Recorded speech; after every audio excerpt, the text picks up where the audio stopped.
Yo nací sin mujer, el tiempo luego fue y me la puso al lado. Se olvidó de explicarme que las cosas,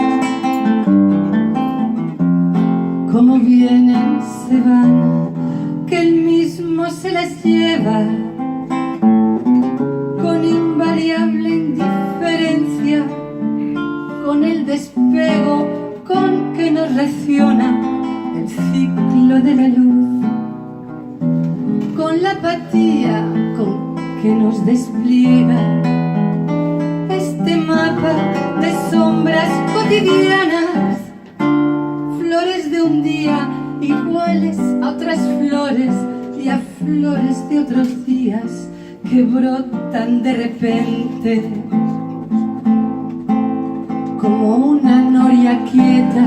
igual que llega un hijo y otro hijo y un perro que gimen o que ladran sin saberlo,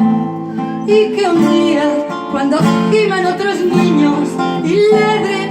ladren, ladren otros perros,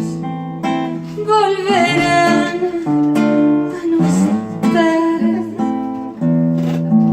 cuando todos nosotros, quiero decir tú y yo,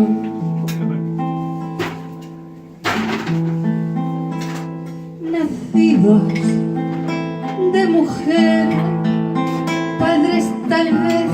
de alguna mujer nueva que el tiempo entregará postizamente a quien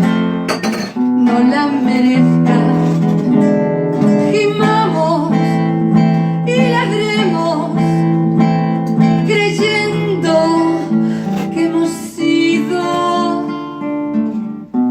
bestialmente felices y que estaremos juntos también